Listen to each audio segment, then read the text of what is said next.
Why do we feel therapy is frowned upon in the Black community? Right. Now, if y'all been on the page, y'all seen that we both gave our separate answers, and you can see the differences and kind of some of the similarities between it.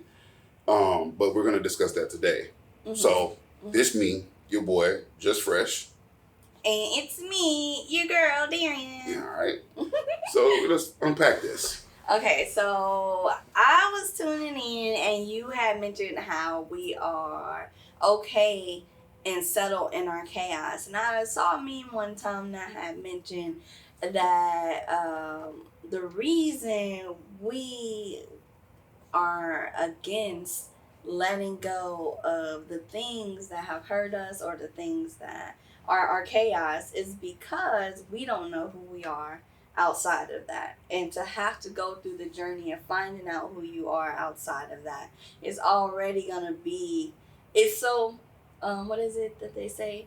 The fear of the unknown. Mm-hmm. You know, you're so afraid of that not, or being worse than what it is now. But in my opinion, for me, when I started going to therapy, there was no worse. I feel like I had the bottom of the bottom, and it was time, and I needed anything better than what I was doing now. So, you know, I do understand the desire to stay in your comfort zone, but your comfort zone could be so much more comfortable.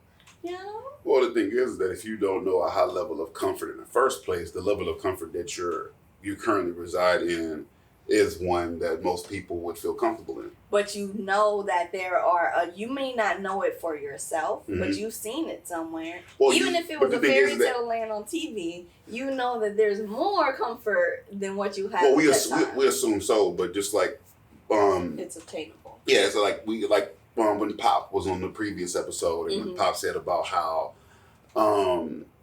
people necessarily can have a plan. So we can have a plan to want to fix ourselves, and we can do everything. We can go to therapy. We can start working out. We can eat right. We can read the right books. We can watch the right videos, and yet and still appear because the mind is a wicked place. True. So what I don't think what a lot of people understand is the mind is completely responsible and has all the things and pieces in it to keep you happy. It also has all the things in there to make everything dark. Right. So if you've ever been sitting somewhere, I remember I was working for the state, and I was sitting at my desk one day, and I had just got done with a case, and I pressed the button in the thing to pull my next case, and I just started crying. And I'm like, why the fuck am I crying right now? And and I knew why I was crying, but it was weird to me that I started crying because I was like, I hate my job. Like, I hated where I worked. I hated where I was in life. I was frustrated. And I was annoyed, and I'm just like, you know you hate this job, and you've been hating this job now for over 2 years. But yet you still come here every day. And people get up every day and do things that they hate because at some point you kind of come to accept that that's just the way things are. And, you know, we all live by the do what you got to do mantra for a good majority of our lives. And then sometimes we kind of break that mode, and we have that that blip of we can do whatever we want. And then we go back into that, okay, I got to do what I got to do. Like right now, there's a lot of, in my life right now, doing what I have to do, but I have my little bits and pieces of happiness and things that are here. So I know that a high level of happiness is attainable now because sometimes a lot of things are being stripped away from me that I once found comfort in. They've been stripped away from me. So now you're having to find a new foundation to kind of start from. And so that kind of leans to what I just said, where it's obtainable. You know it's there. You know that whatever it is that you're going through right now ain't it. But I won't guess that you voluntarily stripped those things away from you. Okay. Right. Yeah. No, it wasn't voluntary. It wasn't voluntary. And that's where the missing piece is for some people. See, me on the opposite spectrum, I have always, for as long as I've existed that I can remember, I didn't live by the do what I have to do mantra. If I don't like what I am doing, I will quit it in a heartbeat. I have quit so many jobs because I love what I do. loved every job I ever had, even when I worked at McDonald's. When I worked at Sonic, I was the best car hop they had. I was the only person that wore the skates, and I You have video loved of you the job. on the skates delivering conies? Because And I would like guess to what? see that. I fell one time. Yeah, I can just imagine. That's why I want to thing. see it, because I can imagine you on skates. Yeah. And this was a popping day too, just to throw that out Was you there. doing like It spin was, moves with people slushes in your hand? it was stupid. I was standing still when I fell. That makes sense. I was standing still, but my skate got stuck in a crack, and whoop, I fell, and it was I had regulars.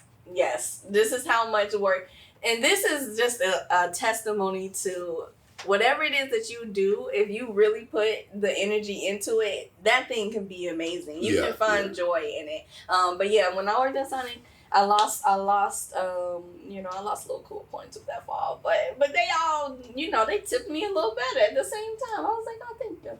But yeah, go ahead. See, that's the thing too, is that you seem to have, me growing up, my mindset was very pessimistic. Mm-hmm. So everything was, it's not going to work, something's going to go wrong, there's doom involved, and whatever. I could never see like the bright notes of everything. Like even like when I first got married, anytime me and my wife would argue, my mind would always go to, we're going to end up getting divorced. I don't know why. Not that I wanted a divorce. It was just that my mind would tell me, we argued, we ain't getting along right now, we're going to end up getting divorced. Mm-hmm. And that was just a problematic way to look at and view things, period. Mm-hmm. But it was because I didn't have any examples of things working out, because everything for me was all about surviving. So it wasn't about things working out. It was just about making it. Mm-hmm. So you didn't really live the experience, more so than you were trying to hold on to an experience, because you're like, I don't think it can get any better. I don't think it can grow from here. I don't think that there's any more, like, it's plateaued at this point. Yeah. And so you're just like, if I can just have this piece right here, then I'll be okay. Mm-hmm. But if I lose this piece, I don't know who I am, because I've assigned my value into that particular piece of happiness that I currently have. And so anything outside of that is deals in ambiguity, which is I'm horrible at. Yeah. I do not like the uncertainty. I like to know for a fact, like, how you feel about me, what you trying to do, what you like. You see yourself with me 5 years from now, 10 years from now, 15 years from now. And I was talking to a friend, recently, and she was just like, why is everything time? Like time based, like, why are you looking at everything from a time standpoint? Why can't you just enjoy an experience instead of like, oh, you gotta like know when you start talking to somebody that you could possibly see yourself with them for like 10, 15 years, because you could, and that person could too. And it could take one argument that could change everything. Y'all could be 4 years in, and y'all had this one argument, and y'all touch on something that y'all never touched in the 4 years that y'all been together. And then you're like, I really don't fucking like this person. So that in itself is just a way of how we process things. My process was always hold on, survive, make it to the next day. And it was never enjoy the experience, take it in for what it is, and live day by day, instead of like trying to be like, okay, 10 years from now, everything needs to be this. Because a lot of times, like I can't really say in most of my experiences and in most of my relationships, I've ever really just truly enjoyed my relationship, more so than I was like enduring and trying to make sure things shifted it to a certain way and felt a certain way and so looked a certain relatable. way. So let me tell you, and so even though the happiness portion, I own that when it comes to myself. When it comes to a relationship, this is it right here. And so it took. If I wouldn't have gone to therapy, I don't think I would have ever been able to get out of that, because I was born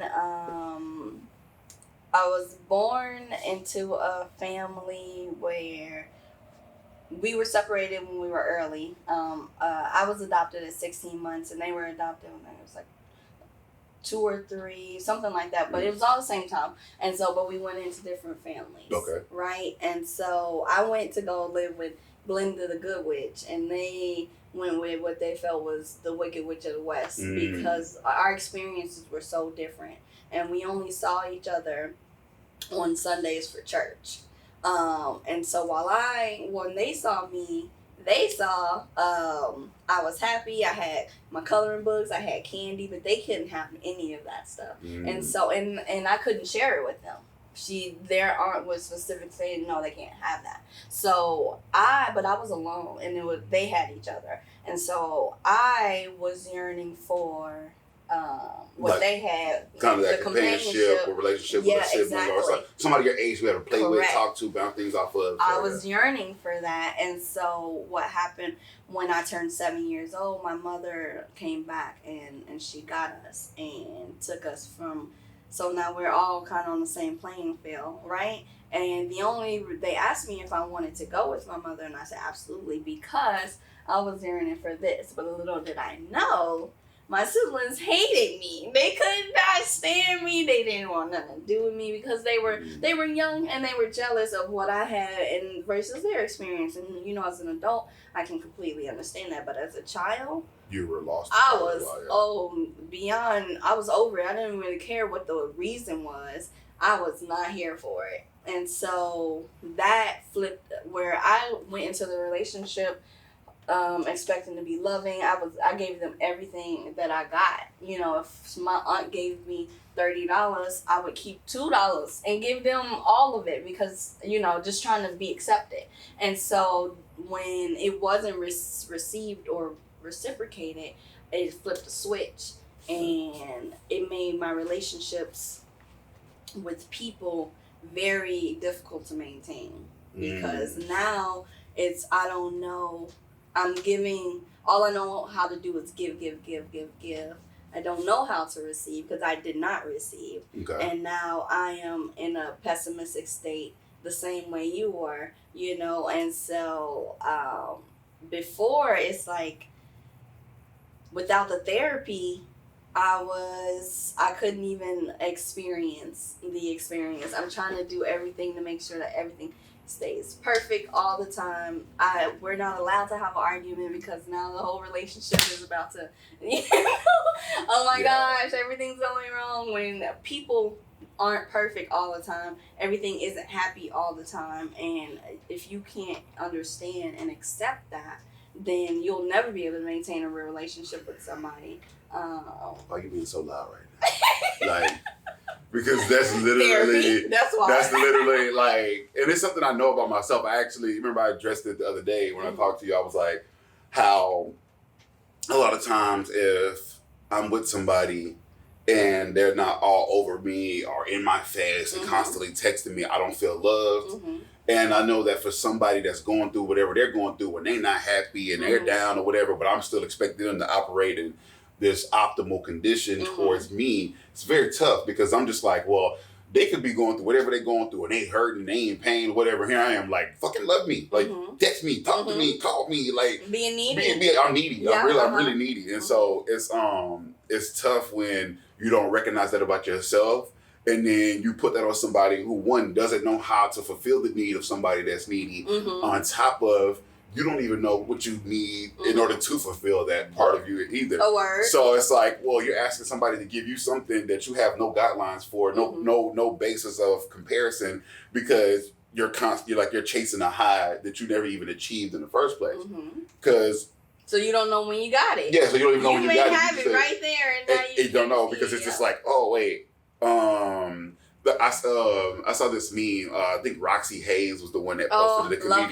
Love her. And it was like, she was like referencing, when she gets into a relationship and it's healthy and loving, and then at the bottom it was a picture of Wreck-It Ralph and it says, I'm going to wreck it. And that's really how the mind works sometimes. It's like, because you'll just sit and I'll overanalyze things. I'll look at things a certain way. And you'll just be like, man, why did they say that or why they feel this way? Like, the worst thing you can do with me is like, if I feel like we're having some division and then I'm asking you what's wrong and you ain't really saying nothing, I'm trying to talk to you because I'm one of those people, I want to talk about it, I want to solve it, I want us to be happy, I want us to be able to have fun and be able to like I want to get back to what we're normally doing, which is being loving, caring, and hugging and all this stuff. But right now, the person I'm with is down and they sad and they ain't talking to me and they ain't responding to me on my text messages. They ain't, talking to me on Facebook or Instagram or Snapchat or whatever. So it's just like, yo, this ain't how we usually operate. So now because we're not operating in the space that we normally do, I'm fucked up about it. Because I'm just like, I'm used to that. I done got used to that. You can't just give me your loving and then you're just going to take it back. Like, no, fam, wow. I'm used to that. There's a song that I heard recently that I feel like I will use the day I get into a relationship.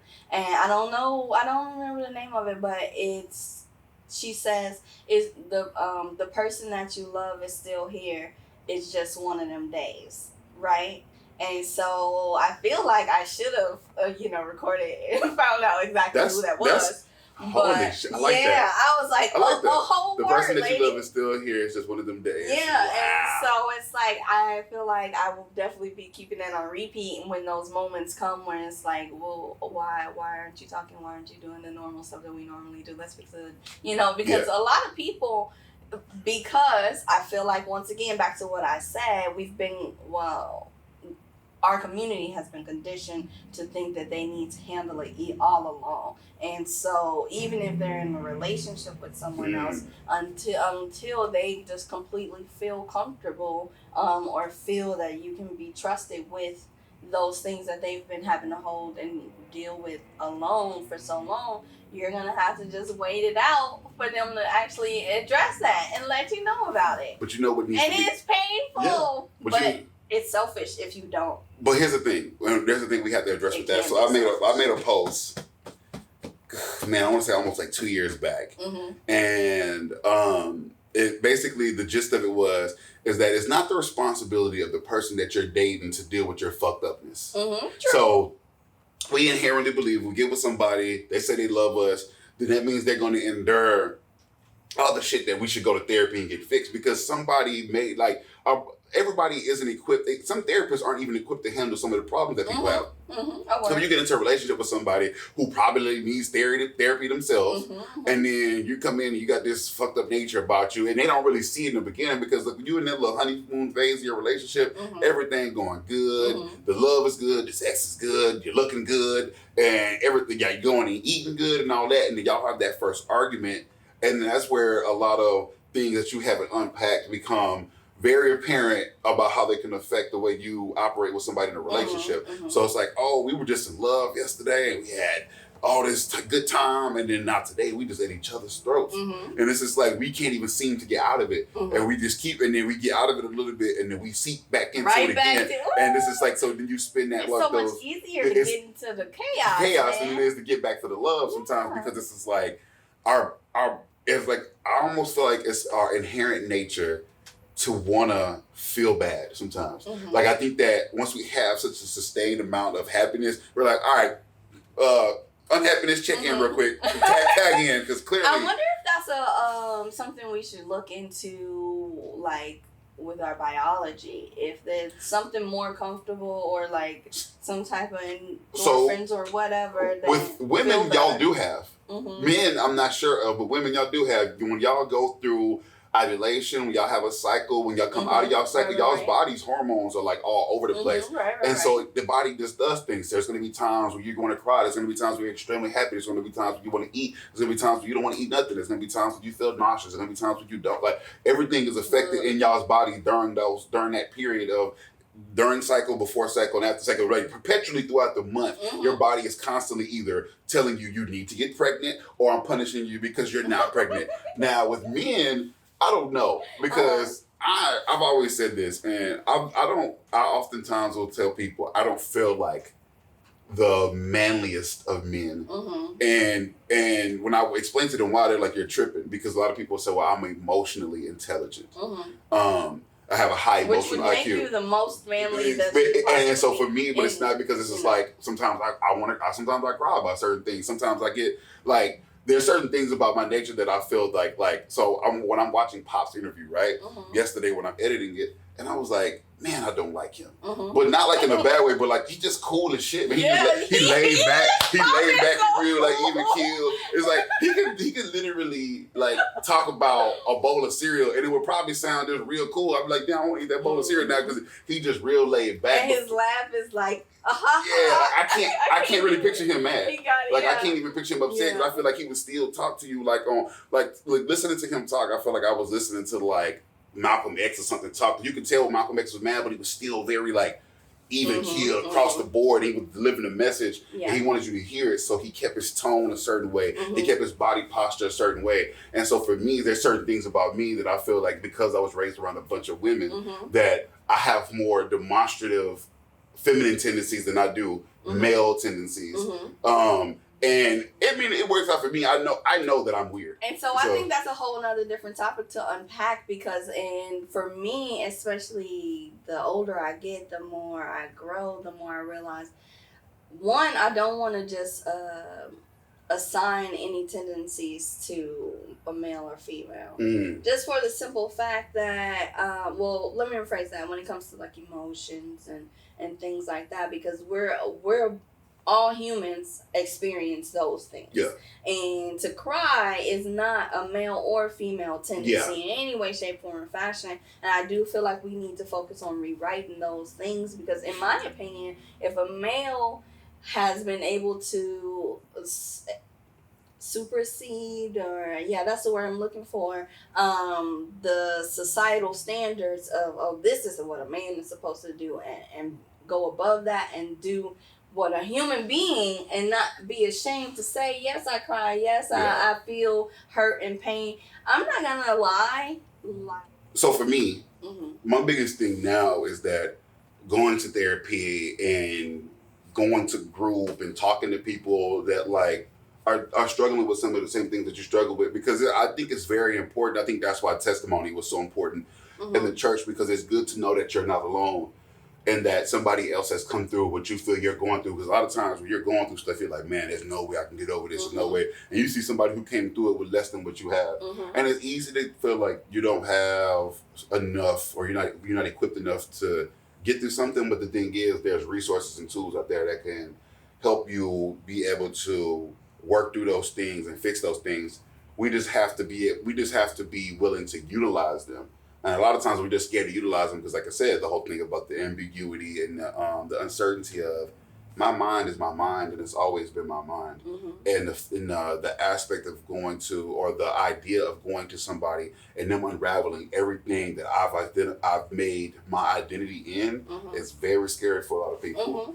Accepting that your mind is your mind. Yeah. Accepting that it's yours, and you have the ability to control how that mind is going to operate. If you can accept that, that would probably be the first step to even really going out to seek therapists and going to therapy, because that's a whole nother thing, accepting that you are, you can rewire it.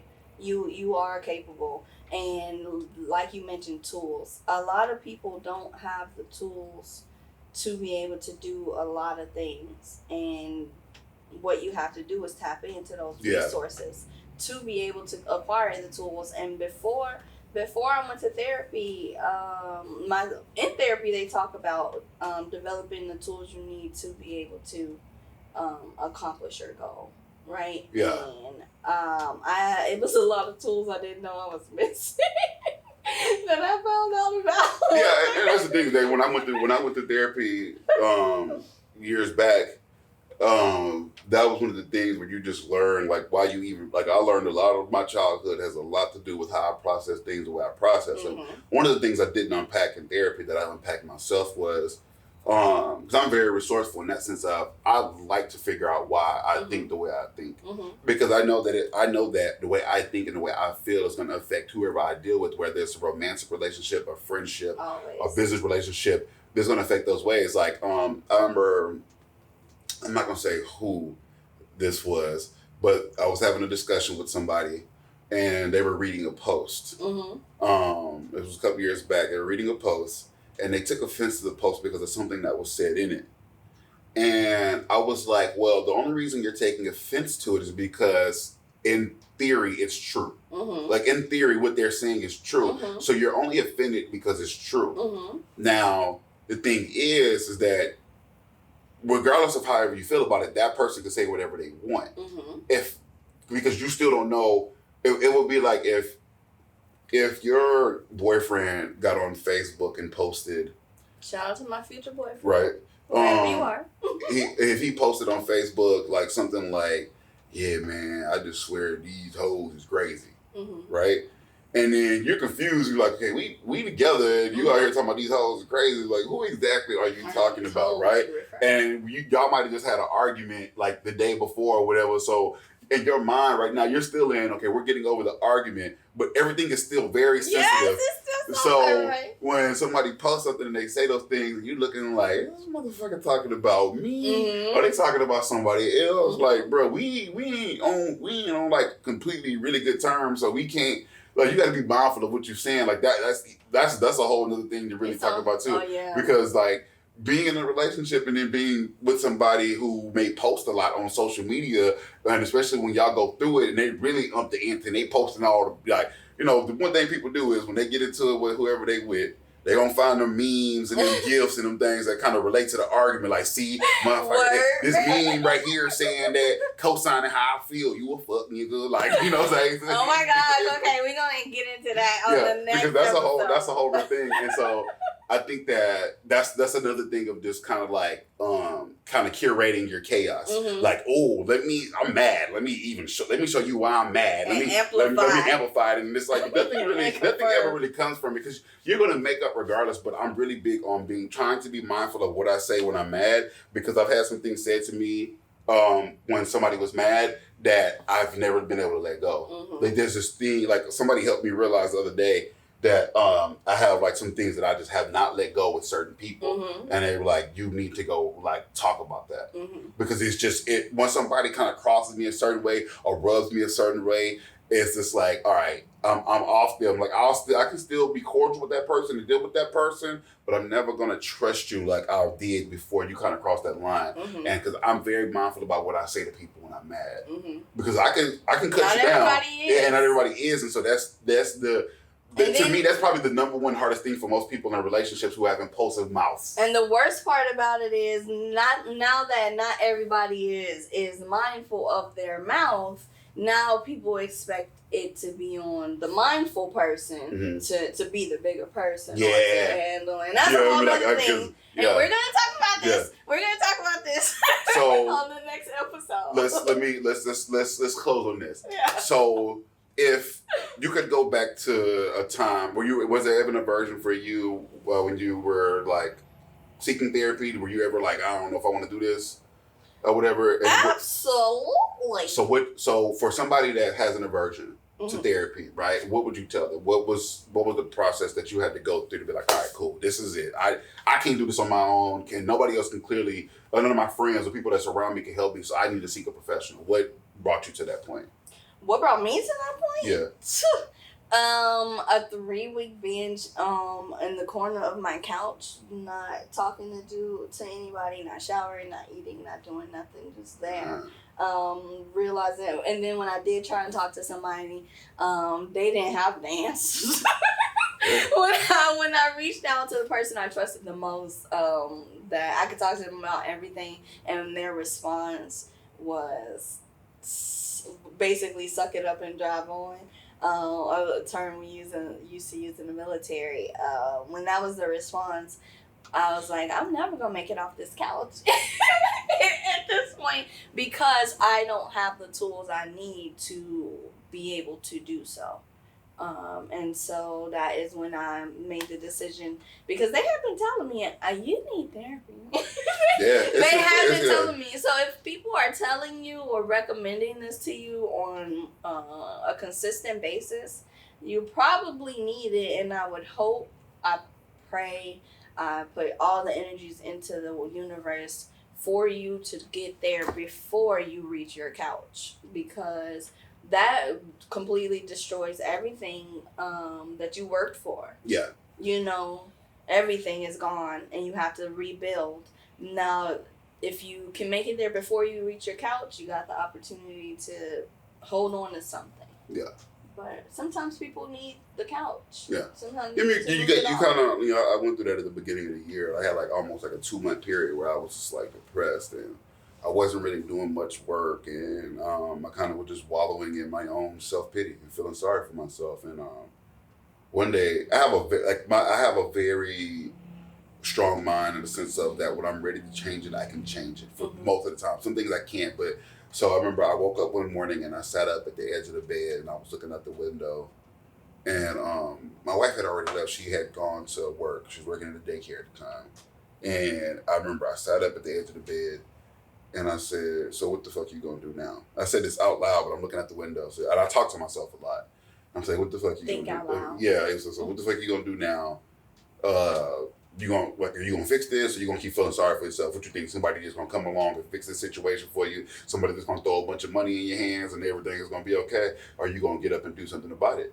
So I got dressed, I got up, and I went to go start scouting locations for where I was gonna shoot photography. And from that moment, I haven't really looked back because I was just like, nobody's gonna change my situation, but everybody doesn't have the same type of mindset that I have, and I understand that everybody processes things differently. So for anybody that is seeking therapy or that does feel like they need help, I always encourage anybody. I don't care if you think your mind is the most perfect that it is, go talk to a therapist, because you just never know. Because I know one of the things that I always see is the erosion of relationships on Facebook between people that I thought were like really cool. And I think a part of it is that people don't necessarily know how to communicate with each other when they're mad. And so I always feel like the worst time to break up a relationship is when you're mad.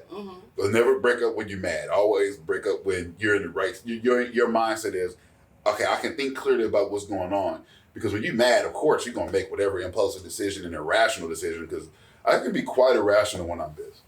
So I say, if you're seeking therapy, Google is your friend, your insurance. You can call your insurance company.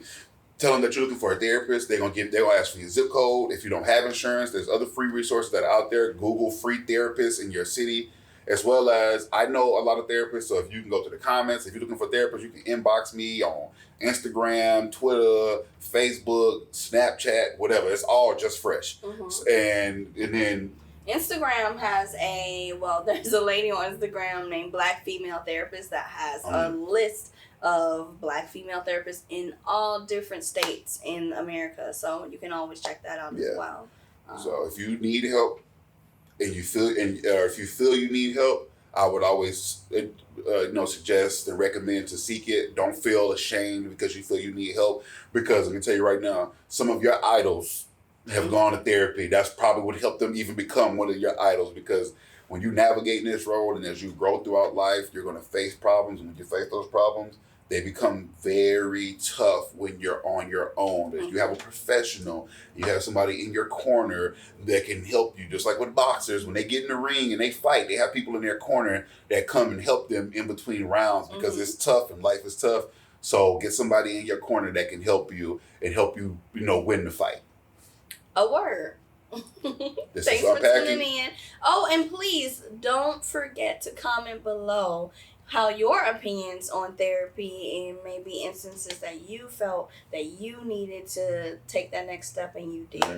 And if y'all know any therapists, if I got any friends that's therapists, link them in the comments, plug them in. I mean, this is the time to plug your people. You got Talkspace, you got therapists on my Facebook page, on y'all Facebook page, plug them in, because people never know. You just never know who people want to talk to and where they want to get help from. So we appreciate y'all for watching Unpacking. We'll see y'all next week.